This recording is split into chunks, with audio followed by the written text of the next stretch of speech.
So, your light. It is a challenge to convince people that they are a light because most people don't live in the light, they live in the shadow. And a lot of them struggle with the shadow because they believe that is the reality of your existence, but it's not. The light is the reality of who you are. But to get you to leave the shadow sometimes is it's a job. Because some people just think that they're in control of their outcomes. They really aren't. But I know you think you are. And part of the part of the challenge of this ministry is getting to help you understand what it means to be the light, because you are the light of this world. You really are. And light has to do with the presence of a spiritual point of view and a spiritual way of living your life. Not just an effectual way of living your life where you're trying to make things work, but a way of life where everything that is working is helping to do one thing, and it's really important for you to know this. It's helping to unfold who you are. Because that's what life is. It's a process of unfoldment. And when you unfold yourself, that's when you grow. And when you grow, that's when you maturate. And when you maturate, that's when you become that light for other people. And sometimes you won't even realize it, because when you come to the understanding that you are this presence of the light and that you have that power and you can use that power, people see that, feel that, and understand that about you when you adopt that point of view, because that's where you're coming from. And coming from is the most important piece of information that you need to come to. Where are you coming from? If you're coming from pain, if you're coming from misunderstanding, if you're coming from doubt, if you're coming from fear, there's the shadow and the rain. And wherever you go, you're kind of broadcasting that idea of who you are. And some people say, well, I don't do it all the time. Anytime you do that, it's going to be an expression of doubt about others too. Can they help you? Can you help them? But when you remove the shadow, when you remove the doubt, that's where the understanding comes in. Because we live by principles, which are the tools. We're not a religion of rules. Because we are a religion of tools, that practical understanding has to start with, do you understand who you truly are? And so that's why I wrote this book. And I brought the Reader's Digest version of this book for senior citizens.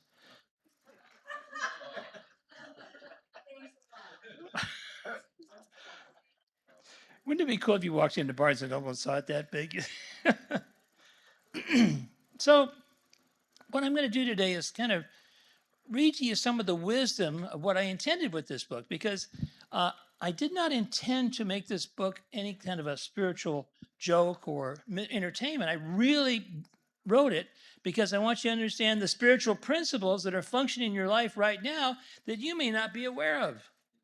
And sometimes people think, well, that is so simple. Why aren't I living that way?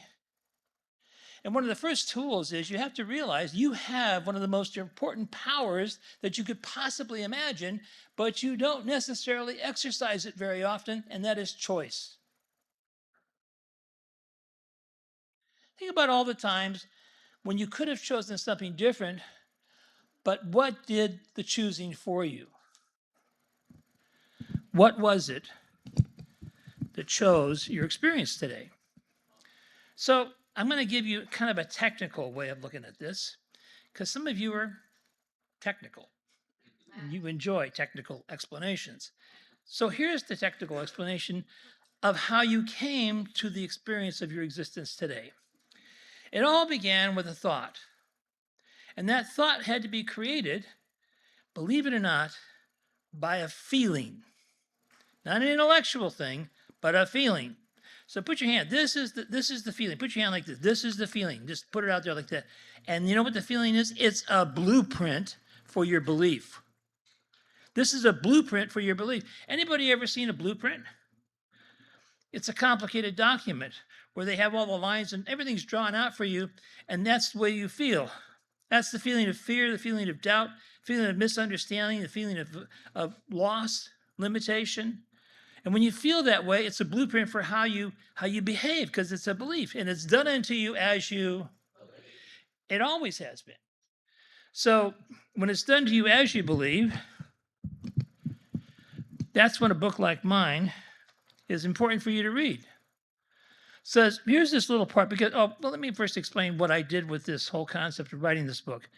I had Jesus coming back as a mechanic, an auto mechanic. And he opened up his own garage, and he opened it in Costa Mesa. That's what I said in the book, because where else would I put it? I won't give you the address of where it's located because I want you to find it. And if you do, let me know.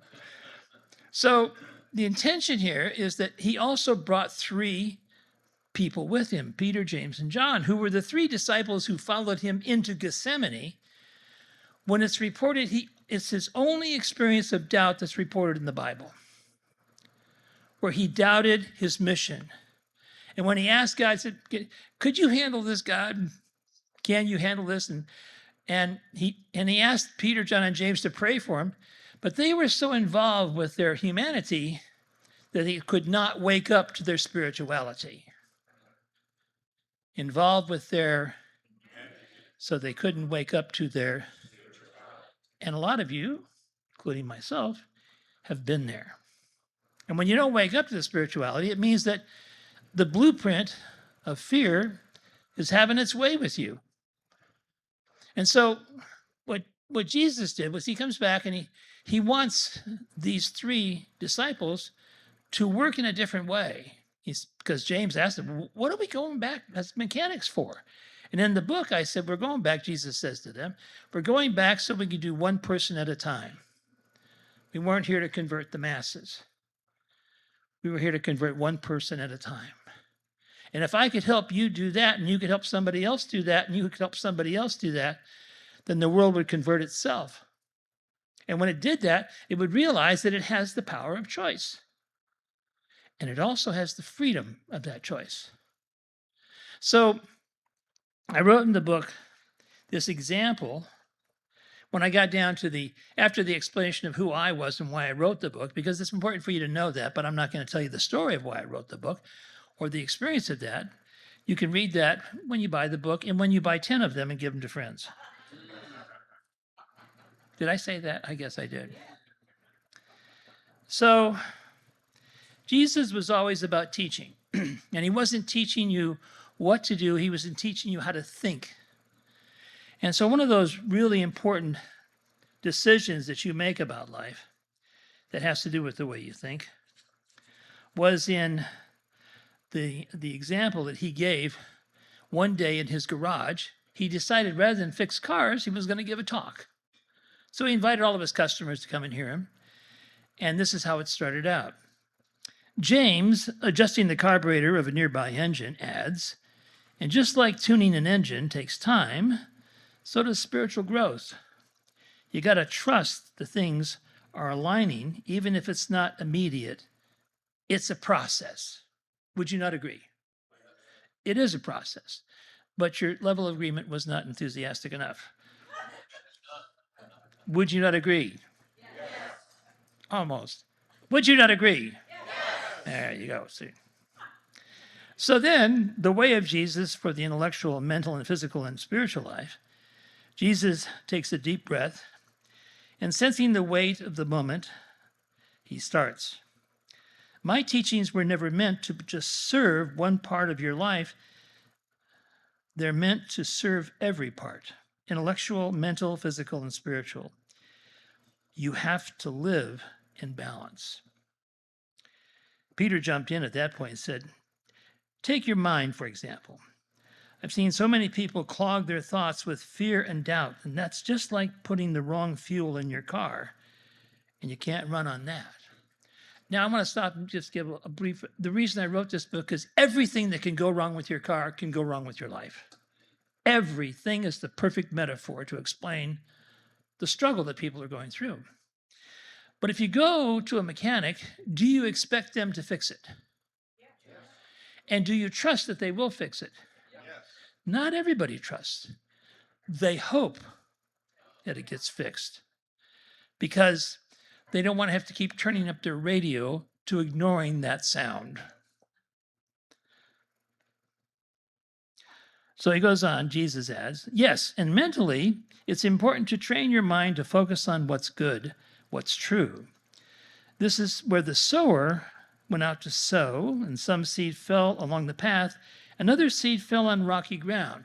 That was a parable in the Bible, and when he was telling the story of the sower, he used constantly, he told stories about things that were in real life. He says, if you throw your seed on solid ground, they won't grow. And even if you sow your seed on, partially good ground, they still won't grow into the thing that you want. So that means that the thing you have to work with is not so much the seed as the soil. And that's what the rest of this whole thing is about. But he says, Jesus adds, yes, and mentally it's important to train your mind to focus on what's good, what's true. This is when the sower went out and did that work. And your mind is like that soil. And then he says that part about when you go to pray, believe that the prayer that you're doing can move mountains. And a lot of people pray and can't move a mountain. You can't even get a parking space that they. So you're wondering, what is he talking about here? He's talking about the obstacles that are the mountains in your mind. And it was appropriate you're saying windmills of the mind, because it's the mountain in your mind that are so large that you can't figure a way around that fear. You can't figure a way around that doubt. You can't figure a way around that sense that doom is impending or you're out of control. Now, that word out of control is a very important series of words, because a lot of people believe they can't control the outcome, but boy, are they trying. And they think that's the reason you pray. You don't pray to control the outcome. You pray to nurture the soil, so the next thought that you think into that soil will manifest not as a fear, will manifest as something that's more wonderful than you could possibly believe. But he said another thing in the book, but I'm not going to bother to read it to you. What he said was that part of that parable has a piece of information which many people kind of skip over. He says, when you go to pray, make sure that there's anybody in your life that you need to forgive, that you forgive them before you pray.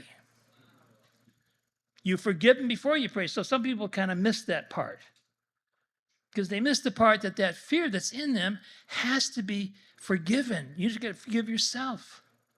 So forgiveness is a tough one because people struggle with forgiveness. And so thus, the more you struggle with forgiveness, and the less you understand about the prayer that you're going to speak, the more you sort of draw to you what that feeling is all about. Because the feeling is thank you. Because the feeling is of the belief. The reason I'm saying this to you is because I really want you to get this, because if you don't get this, the blueprint sits there and operates in your life, and you think, well, Dr. Jim never told me what to do about the blueprint.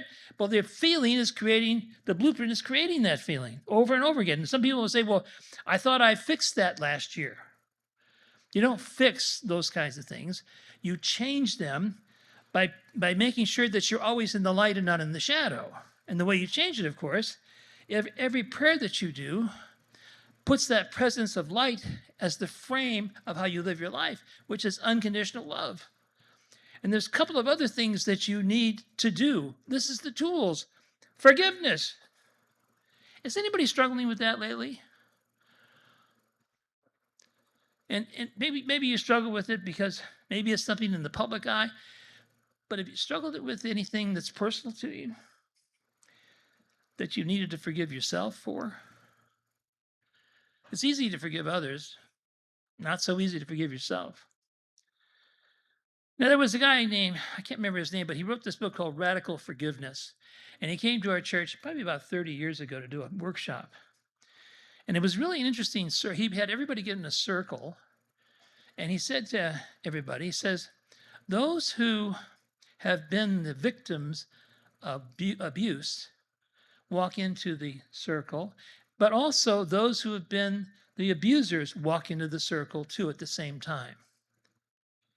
So you didn't know who was who. And then he said, hold hands and forgive each other. That was earth shattering for me. That's 30 years ago. That's when I woke up, not because I was an abuser, but I had been abused, not in a major way, but was for a short time. And I thought to myself, I've got to forgive myself for thinking I was responsible for that. Forgive yourself. I was thinking this week about how to help you understand this, about where the power to forgiveness exists within you. So if you took your finger and said, I am here, take your finger and just do this. I am here, and then point right here, now. I am here now. Now, if you reverse it and you say, now I'm here, you took God outside of you.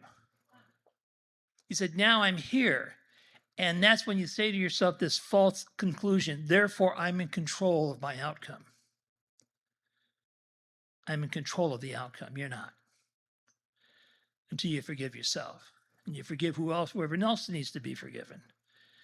And when that happens, you are not in control of your outcome, but you are the beneficiary of an opening where the cloud disappears and the light happens. And for no good reason, you demonstrate something that you didn't think you could demonstrate. I love that when people say, I don't know, Dr. Jim, it was out of the blue.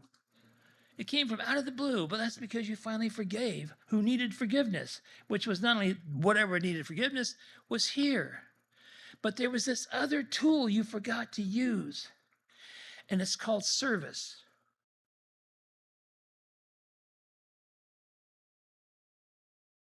If you're not living in service, you can only be living half a life. But when you start to figure out what is service, it means that you do something that helps people find their light. And when they find their light, what happens is I talked about this last week as a musician and a music teacher and a person who knows how to play all the instruments in the orchestra, and I do to an 8th grade level, but I know how to finger, I know how to, all the fingerings and alternate fingerings for oboe, how to make the vibrato work on a string instrument, all the habits that you need to create.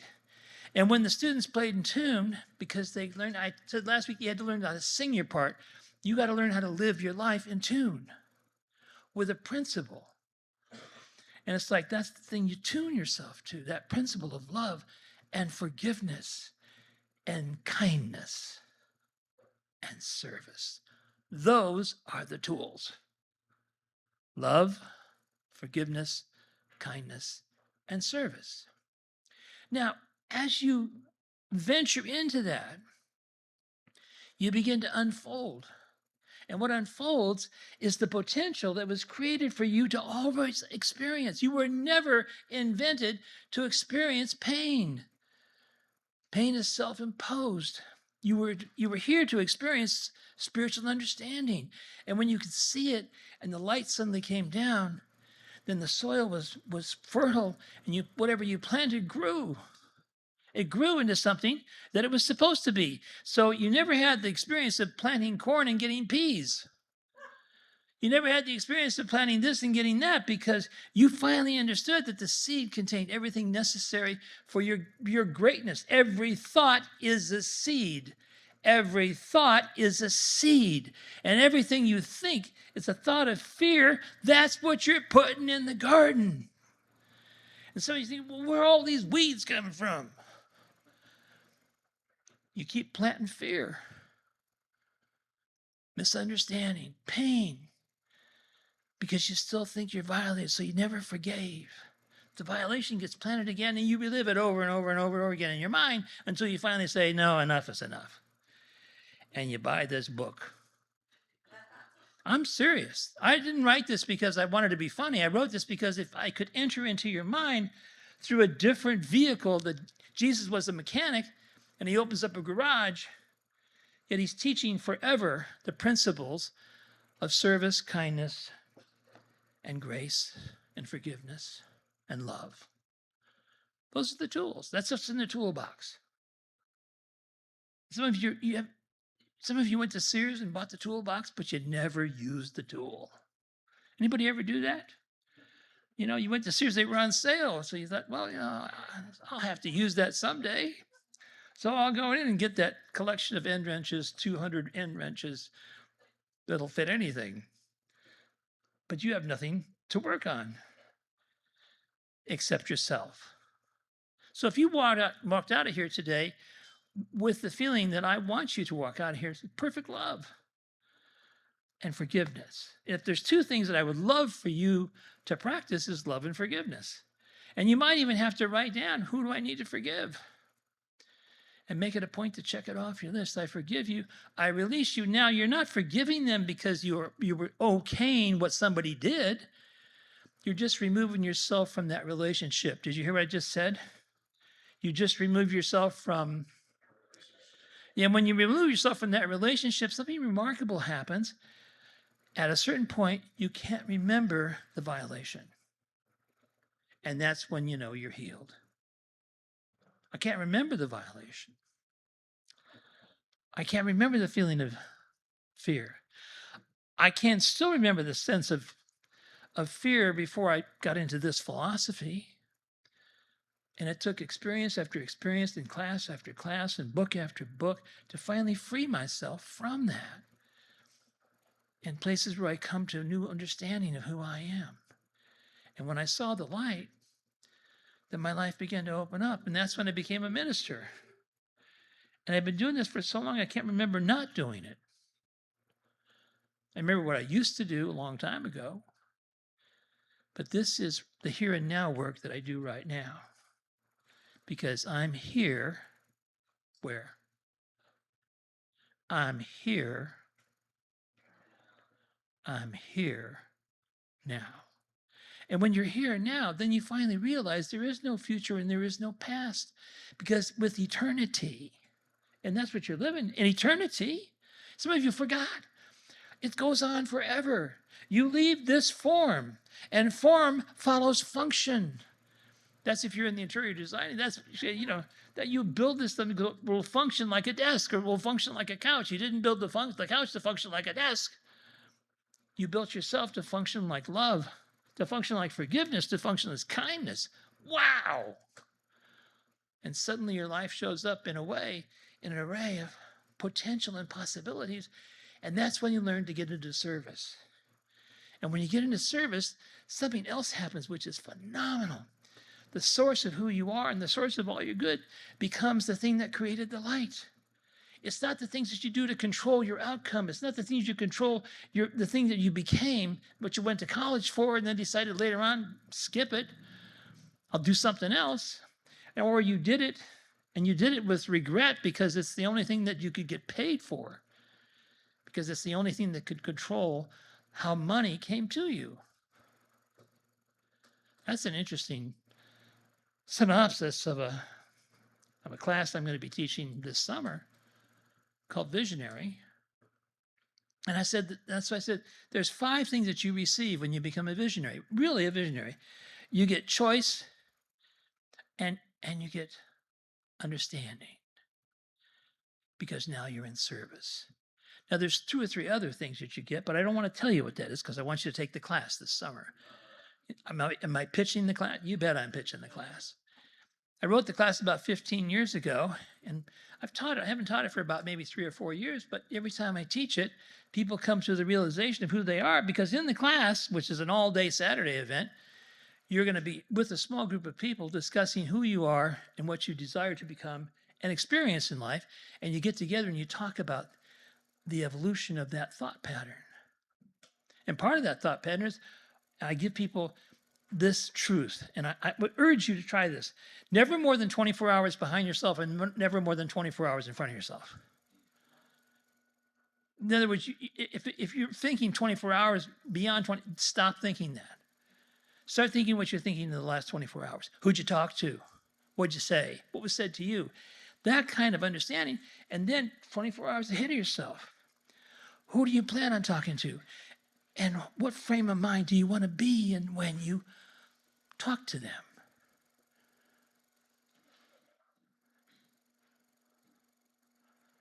You know, when I teach public speaking, I sometimes say things and I tell my students, when you throw the pebble out and it hits the pond, give the pebble time to fall, which is why I give you periods of silence, because I'm throwing rocks at you. But I wanted to sink in.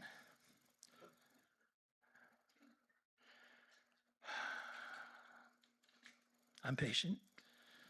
You can come to this conclusion. You really are the light of the world. And when I look out upon the people I know in this room who've done the work, really done the work, like Richard, he did the work. He didn't come back from war okay. He came back from war needing healing, and he got healed. And I'm very proud of him because he did the work. And he continues to do the work. And as he does it, he falls into something that's remarkably different than anything he ever experienced. He's not in control of his destiny anymore, but he's the creator of his destiny. But you're not in control of how it works. You're in control of what you want. Every one of you in this room, I am. Those are the two most powerful words you can speak. Let's say them. I am. Say it again. I am. Now you can say, I am love. Try that. I am love. I am forgiveness.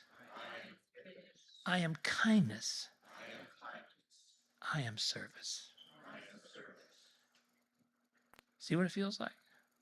It's different. Because your mind might say to you, well, you've never said that to me before. You've never said intentionally, I am kindness. You never really intentionally decided to be kind today. So why would you expect anybody to be kind to you? But once you're kind, and once you're loving and forgiving, then people show up differently. And many of them will show up saying, what are you on? What's going on in your life? You look different. You behave differently. I mean, I don't understand this. I mean, before you were complaining, and we could talk about what the failures were in life and how we were not dealing with them. But you don't talk about that anymore. You gave up the concept of failure because there is no such thing. It's called education. When you fail, you learn. So don't look at the failure as a failure. It's not a failure. It's your opportunity to learn. It's research and development. That's right. That's all it is. If you've been patient, if you've been a member of this congregation long enough, I'll be using those words a lot. But I won't be wearing this shirt a lot. Because I give it one chance a year. But I love I had to go to the store this morning to get some stuff for the food over here. And this gal walked by and says, I love the shirt. I said, I know, Van Gogh. That's what this is. What was the name of that? Now, yesterday, I was at a convention of hippies. They live in Leisure World. And Laguna Woods, too. They live there. Laguna Woods, and I was at Laguna Woods. And it was a convention of hippies, or people who wanted to dress up and believe they still are. And they are, but the music was great. I mean, music was very cool. We were all singing along, but I wore my Van Gogh shirt. I didn't want to be dressed as a hippie. I wanted to be dressed as an artist because I think I'm very creative in what I say and what I think. That's why I brought this version of my book.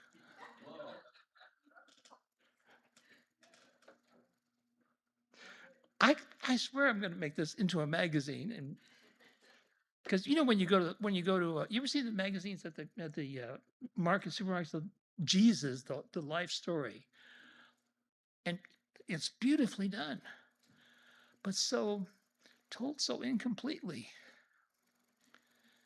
Because people think it's still a religion. It's not.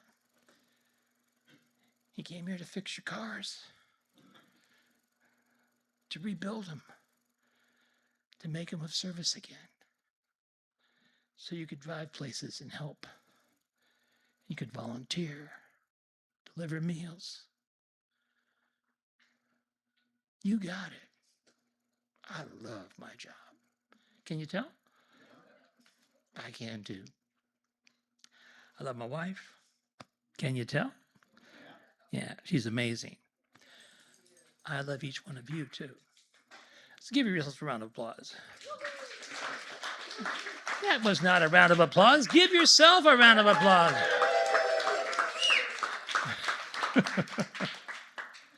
So once you get in tune with these principles, and the principle finally becomes the tool. So it's love, kindness, forgiveness, and service.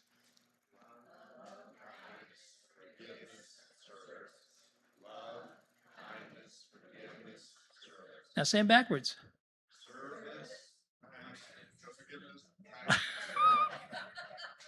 You know, when you're a musician, you can sing do, re, mi, fa, sol, la, ti, do. Do, re, mi, fa, sol, la, ti, do.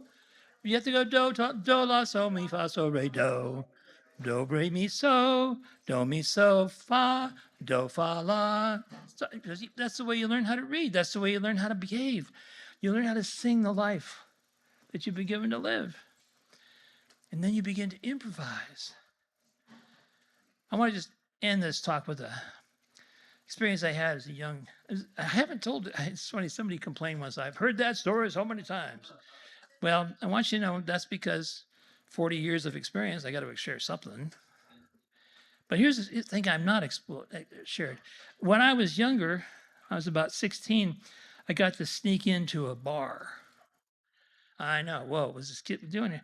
And I could hear, this is back in the early 60s, I heard a tune. And the guy was playing, it was the drummer. And he was playing, can't remember the name of the song right now, but he was playing. I kept thinking, holy Toledo, that's what I want to do. I want to be that guy on the band playing that songs.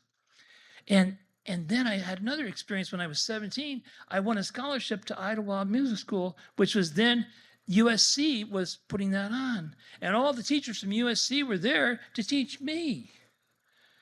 And then I was sitting up and there was an art thing. There were art and music and everything else. And I was sitting up in the art thing, looking down upon this open air, auditorium that they had. And there was the USC brass choir. And they were playing Fanfare for a Common Man. And you know where the music, the tune was the fun, bum, bum, bum. That was the timpani. And I was studying to be a percussionist. And to hear tuned drums play the melody, and then the brass would bum, bum, bum. And they'd play it and then suddenly, and then this whole thing happened. And I'm sitting there, 17 years old, crying. I had never heard anything like that. But it was a revelation. I want you to be paying attention to the revelations that you're having this week. Because I'm sending all of you revelations in my heart and mind. You're going to wake up and you're going to say, what was that? It's when the shadows disappear and the light happens. Thank you.